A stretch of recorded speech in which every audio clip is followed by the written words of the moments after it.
It's 8 o'clock.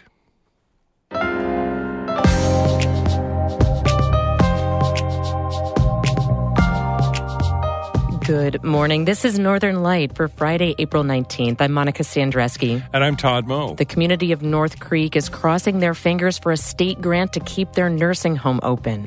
Where are these residents going to go? Where? Are they going to go to Buffalo? Are they going to go to Westchester? What's going to happen to these families?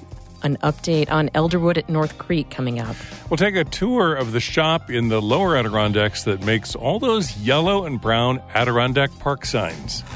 We cut them out of this big sheet of vinyl. Then we weed out all the vinyl. And they reveal the numbers and the border. Then we tape them up and stick them on a sign. And John Warren checks the trail conditions in the Adirondacks for us this weekend. All that's coming up on Northern Light. Stick with us.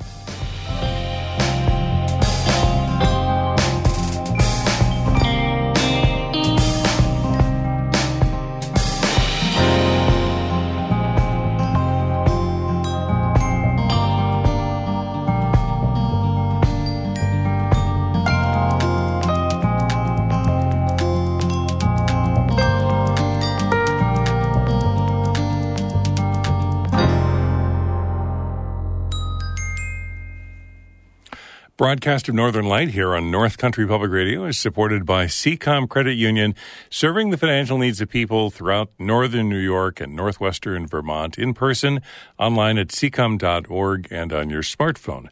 And the Depot Theater in Westport inviting all to take a journey without leaving the station. Learn more at depottheater.org. And with a gift from you right now on the final morning of our spring fundraiser here at North Country Public Radio. With me is NPR reporter Brian Mann. Hey, Brian. Hey, good morning, Todd. Good morning, Monica. It's so great to be with you and to be invited back to talk about my very favorite public radio station in the country, my hometown station, ncpr.org. And ncpr.org/give is the way to support right now. I'm going to talk for just a minute about why I think you should be part of this, and then we'll get back to the regional news show. I think if you've heard me talk about NCPR over the years, you know how much I love this station, the people who've come in and kept it vital and kept it connected. They're amazing journalists and storytellers, passionate about serving this community. But I also think it's really important to mention that we are part of something in public radio that serves rural America in a unique, very special way. Small towns across the U.S. are struggling to find ways to talk to themselves, to have conversations about their issues, about their culture, about their way of kind of moving forward in this complicated world. And a show like Northern Light, right, that comes on 5 days a week, it's its own magazine of ideas and conversation about our home area. It's not just a show. It really is more important than that. It is really a statement about the importance of this place, the importance of our voices. And you have these amazing journalists going out every day and finding ways to get these voices on the radio, to have civil, factual, deeply researched conversations. I don't think there's anything more important for the health of a community to be able to have real conversations about what's going on, what the future is going to be. And that's why every year, I go to ncpr.org/give, or I call 1-877-388-6277. I do what I feel I can. And that's all that's being asked of you right now, is to recognize that you're listening, that you love what you're hearing, that it's kind of fun, joyous place to spend time, but also recognizing the importance. This is a kind of an important thing. And by acting now, by really taking that extra step of becoming a donor and a supporter, you really signal that you think it matters. You're part of it. You're part of the energy and passion for a full year. Do it now, ncpr.org/give or 1-877-388-6277. Thank you so much.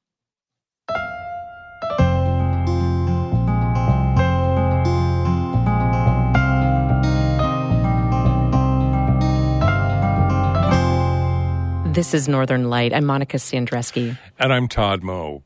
A nursing home in North Creek in the southern Adirondacks is teetering on the brink of closure.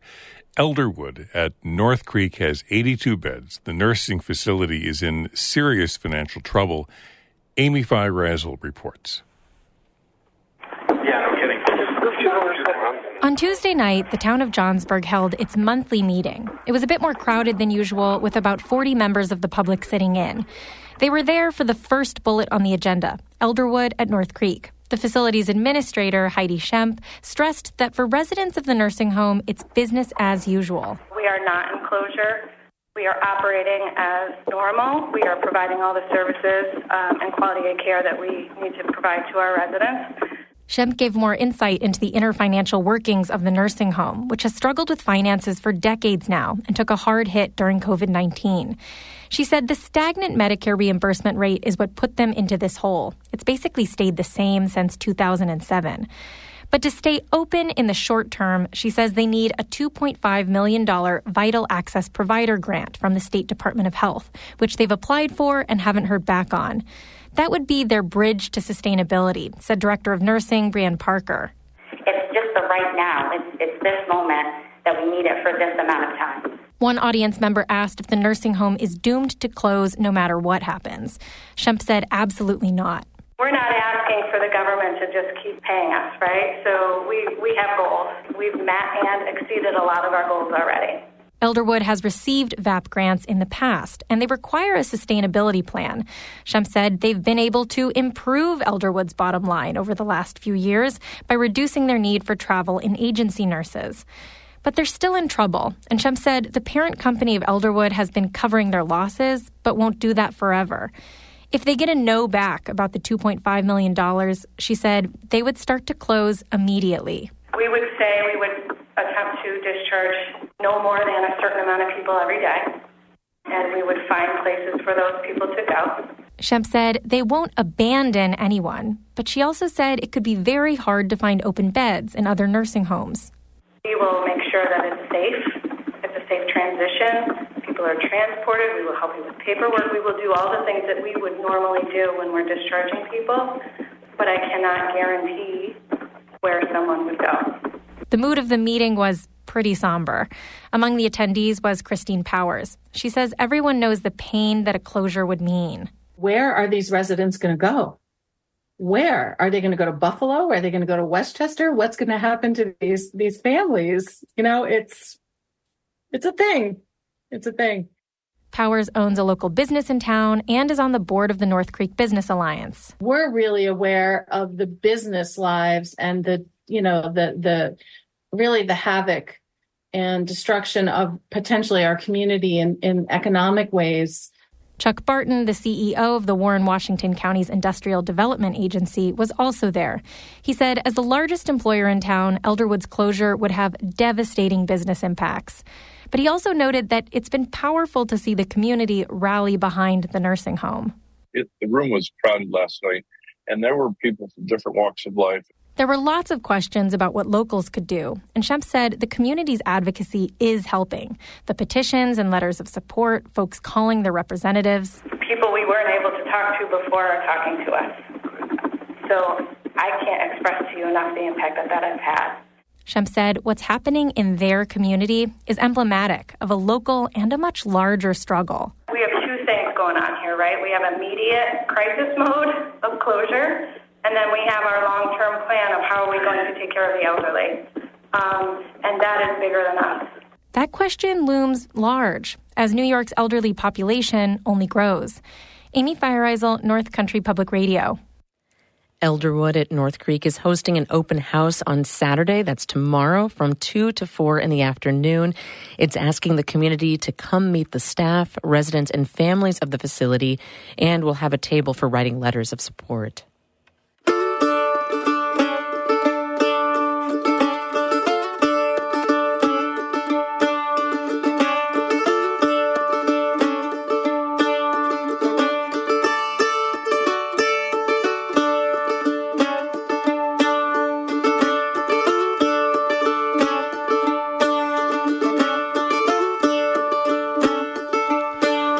You're listening to Northern Light here on North Country Public Radio. It's coming up on 10 minutes past 8. Good morning. I'm Todd Moe. And I'm Monica Sandreski. And coming up in just a few minutes, John Warren checks the trail conditions for us in the Adirondacks this weekend. That's right here on Northern Light.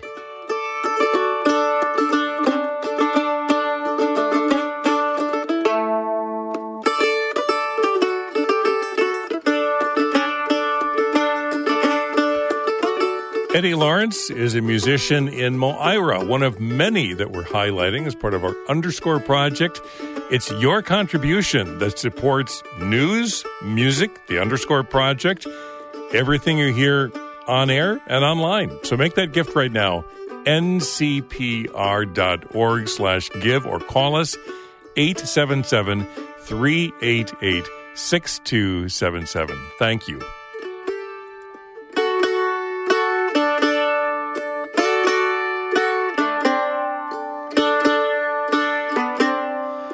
Northern Light is supported by Adirondack Foundation, the Adirondack Birth to 3 Alliance, dedicated to providing all children the best possible start in life, AdirondackBT3.org, and the Ausable River Association, protecting wild brook trout and the cold water streams on which they depend. Learn more at AusableRiver.org.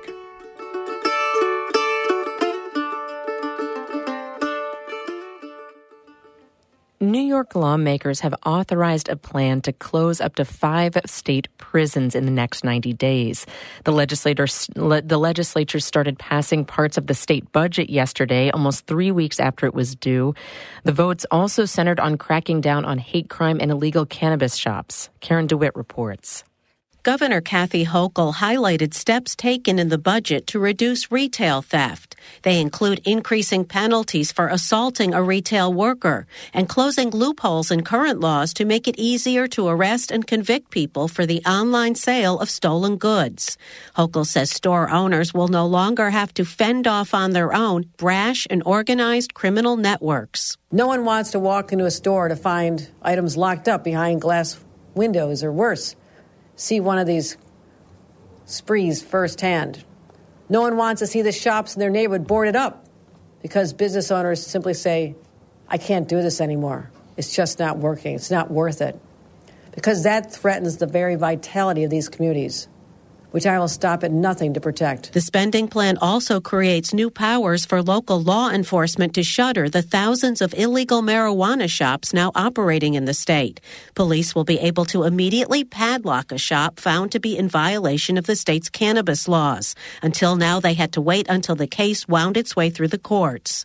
The black market outlets have sprung up in recent years as New York legalized the use of adult recreational cannabis, but has been very slow to grant licenses to legitimate retailers. Assemblywoman Pat Fahey, who represents Albany, says the botched rollout of the legal cannabis program has led to the proliferation of the illegal shops. It's really been a flagrant disregard for the law and hurting those who are legitimately trying to put their life savings in and enter this business in a legitimate way. So very pleased to see that. The budget also includes stiffer penalties for hate crimes. Assemblywoman Grace Lee, a Democrat from Lower Manhattan and an original sponsor of the provision, praised the move. We are updating New York's outdated hate crime statute to respond to the severe rise in hate against minority communities, including the Asian, Jewish, Muslim, Black, and LGBTQ+ New Yorkers. There's a long-term corrosive effect when we fail to address hate in our communities. The budget bill also authorizes the state to close up to 5 state prisons in the next 90 days. Those with prisons in their districts or nearby say the job losses will have a negative economic impact in those communities. Assemblywoman Mary Beth Walsh is a Republican from Saratoga County. These prisons are sometimes the only thing in the local economy that's there. The biggest employer for an area. So this is going to be a bitter pill, really, to have up to 5 more closures in on such short notice. Assembly Majority Leader Crystal Peoples-Stokes, a Democrat from the Buffalo area, says while she thinks the 90-day notice is too short, she says communities need to look to other means of creating jobs. Prisons are not supposed to be a job opportunity for people. It's supposed to be a way to reform people who have been convicted of a crime. If you haven't been convicted and you're not in jail, there's no reason to keep them open. As of late Thursday, a number of key budget bills were not yet completed, including an education spending bill that distributes school aid and the state's financial plan, as well as an affordable housing program. A tentative agreement between Hochul and legislative leaders would include a tax break for real estate developers who build affordable housing, as well as strengthening tenants' rights. The Senate and Assembly plan to remain at the Capitol until Saturday, at least, in order to complete the bills and finish getting a budget in place.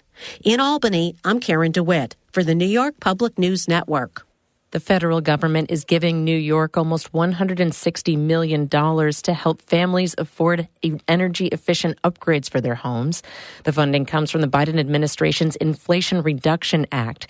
The state will use it to offer home energy rebates to consumers. The rebate program will launch in late spring or summer. It will offer savings of up to $14,000 on upgrades like efficient heat pumps, water heaters, and electric stoves. Those upgrades, in turn, will reduce people's energy bills and reduce the state's greenhouse gas emissions. The program will open up to low-income households first. At least half of the rebates will go to low-income families. Then they'll expand to other households. 12 states in total have applied to the Department of Energy to ask for this funding. New York is the first to receive an award. Police in Clinton County have arrested a man who they say stabbed and killed a woman in a Peru home earlier this week. 27-year-old Kevin Koza of Peru was charged with second-degree murder, fourth-degree criminal possession of a weapon, and endangering the welfare of a child. Police found the body of 23-year-old Kristen Remy during a welfare check Wednesday afternoon. They say a preliminary investigation determined she and Koza were involved in an altercation, and he stabbed her. Koza allegedly fled the scene and left a child who was there alone in the home. Multiple outlets report Remy was the child's mother. Koza was arraigned and sent to the Clinton County Jail without bail. Police continue to investigate the alleged murder. Anyone with information is asked to call state police at 518-563-3761.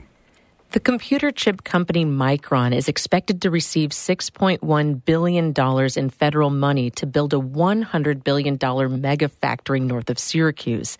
Micron says it plans to create 50,000 jobs over the next 2 decades. Senate Majority Leader Chuck Schumer called the investment transformational. We are rebuilding the economy of central New York and all of upstate, one magical microchip at a time.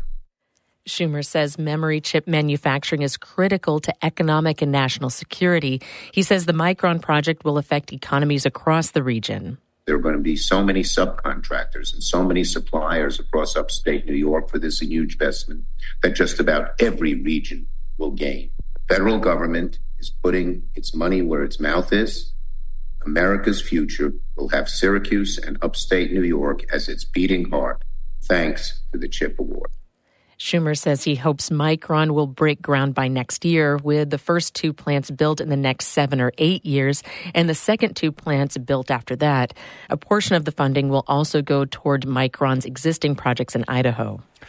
Monday is Earth Day, and over the weekend, communities across the North Country will host cleanup days to celebrate.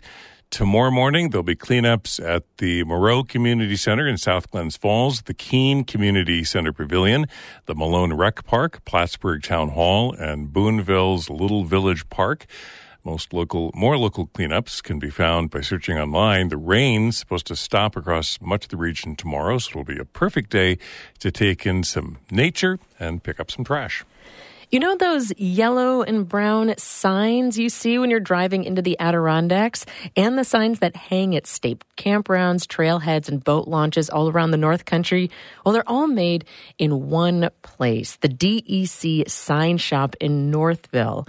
Emily Russell traveled to the Southern Adirondacks to take a tour. Our guide today is George Bailey. He's the supervisor here at the DEC Sign Shop. And he begins our tour where the signs begin their journey. We're coming down here. This is our carpenter shop. So I tell everybody this is where everything starts here at the DEC office. Bailey walks past big piles of boards and scraps of wood. He says they try to use as much local lumber here as possible. Say the DEC opens a new boat launch somewhere in the Adirondacks. They'll send an order for a new sign here to get made in Northville. And then we take and we'll figure out what we're going to need for materials. And this is where everything starts in our sign shop. Bailey started working here in the mid-'80s. He actually grew up across the street. He's been here so long that he measures his tenure against the woodworking tools here. That saw was here before I got here. And that table saw was here before I got here. And this panel saw came after I was here. Bailey says this shop makes 1,000 to 2,000 signs a year. Once each one is cut and sanded, some are hand routed. A router is a kind of power tool that can carve words or letters into wood. Once that's done, the signs are ready for paint. That brings us to the next stop on our tour. This is our paint room. This is where all the painting is done here. We have an ID sign for Luzerne Public Campground right there. It's been painted brown, and the signs have been routed down with a kind of jagged serration. The letters are stuck on with yellow vinyl. There's a big printer here that produces sheets of vinyl letters and numbers. Andy Liccardi is working on a stack of numbered signs to hang at campsites. He starts with a sharp blade. We cut them out of this big sheet of vinyl. Then we weed out all the vinyl. And they reveal the numbers and the border. Then we tape them up and stick them on a sign. To make sure the yellow vinyl numbers really stick, Liccardi uses a flat-edge tool. He scrapes it up and down across the sign. This part of the shop back here is like a tight-knit factory. Behind Liccardi are two people wearing white aprons and yellow gloves. They dip their rollers into a tray of brown paint. Usually they say there'd be music playing back here. Judy's a bit of a dancer, you know. And my music keeps me going. Judy Edwards and Colin Capon work here part-time.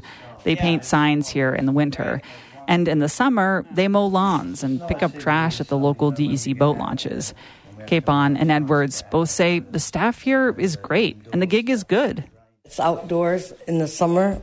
It's indoors all winter, painting. At least you're doing something. It's not a job where you're sitting down doing nothing. We're busy. Yeah, it keeps us busy. Keeps us off the streets. There's something really unique about this place. It's not just that everyone here seems to get along. It feels like they really like what they do. Maybe it's because a lot of the work is still done by hand, though some of it has moved online. The next stop on our tour is a little office near the paint shop. Emily, this is Patrick. Patrick's hard at work. He's probably working on some layout. What are you doing on the computer there, Pat? Show Emily what you're doing. Patrick Edwards is working on a campsite map, using software to fill in the missing pieces. I have to make some of these little icons for the map here, and I'm just trying to do that and trying to get it sized right so I can fit it in there somewhere. I'm not really sure where I'm going to put it. Those icons will show where things like the restrooms and the showers are. They'll then get printed in vinyl and stuck onto the large wooden campsite map. Edwards grew up in Northville. His dad was a supervisor here back in the 80s.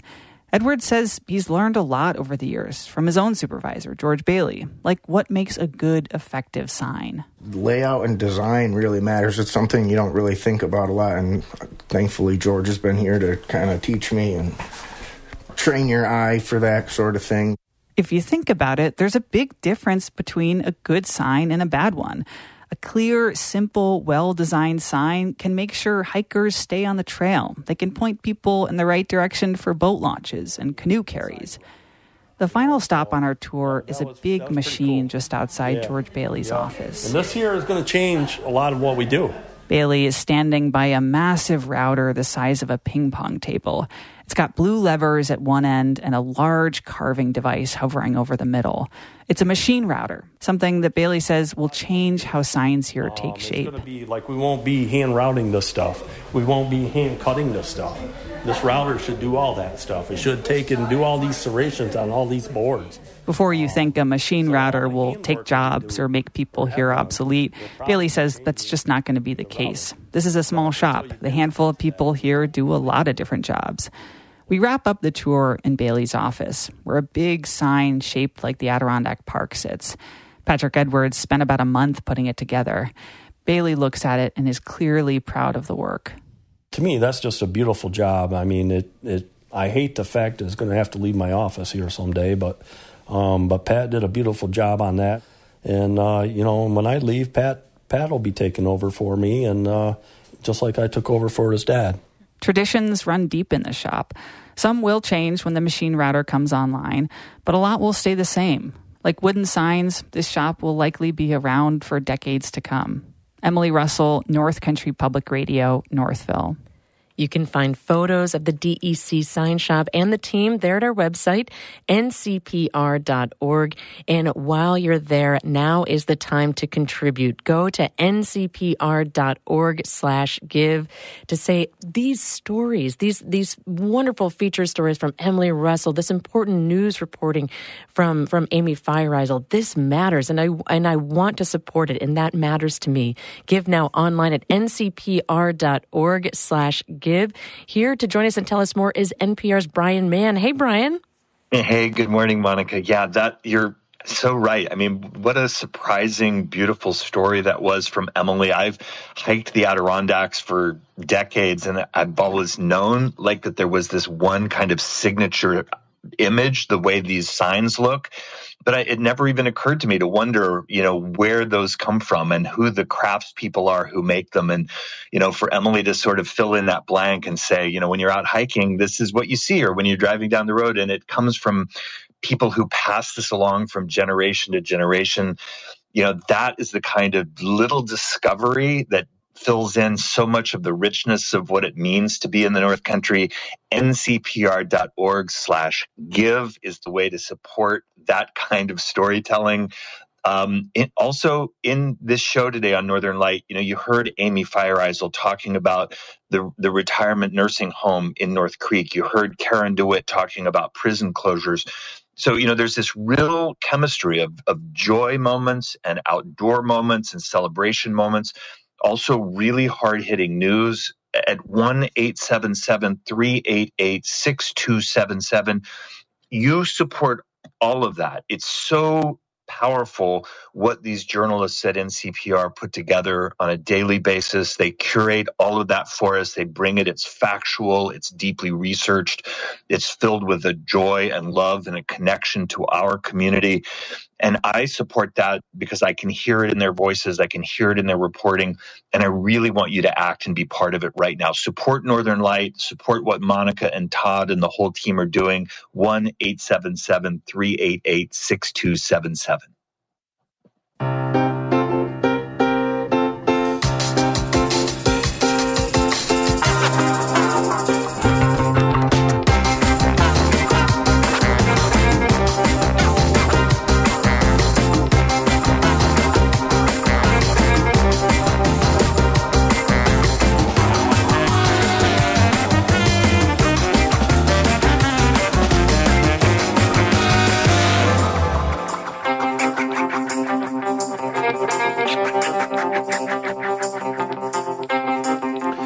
This is North Country Public Radio. Good morning. I'm Todd Moe. And I'm Monica Sandreski. Coming up in just a minute, we'll hear from John Warren about the trail conditions in the Adirondacks this weekend. Then stick around after the show to find out more about how the Cardinals song works. That's coming up at 8:42. But first, Todd has a look at the weather for us. Clouds and showers today. Winds out of the south-southeast, 5 to 15 miles per hour. Highs upper 50s, low 60s, lows in the 40s overnight tonight. Looks like chance of some scattered showers again tomorrow. A little cooler. Highs 40s, near 50 on both Saturday and Sunday and into early next week as well. We'll see a high near 60 on next Tuesday. That's the extended forecast. But today, scattered showers, highs upper 50s, low 60s, and light winds out of the south-southeast. Right now we have clouds, 50 degrees, and John Warren checks the trail conditions for the Adirondacks for the weekend. On Saturday, sunrise in the high peaks will be at about 6:03 and sunset at about 7:47. More rain is expected today, and combined with snowmelt, will keep rivers and streams high again through the weekend, especially in the high peaks where some stream crossings are likely to be dangerous. Be prepared with alternative routes. This is not a good time to hike Street, Nye, or Allen Mountains. There remains only a few inches of snow at Lake Colton, but conditions vary widely from very muddy to ice to multiple feet of snow in places at higher elevations. Snowshoes are required in places above Avalanche Pass where snow depths exceed 8 inches. Carry traction devices as well if you're headed to summits. Temperatures there will be in the 20s through the weekend with wind chills near zero and winds 30 to 40 miles per hour. Skiing and boarding have ended at Whiteface, but Gore Mountain will have one last weekend. They are closing on Sunday. This is one of the few weekends each year when you can get an early morning ski in at Gore and then go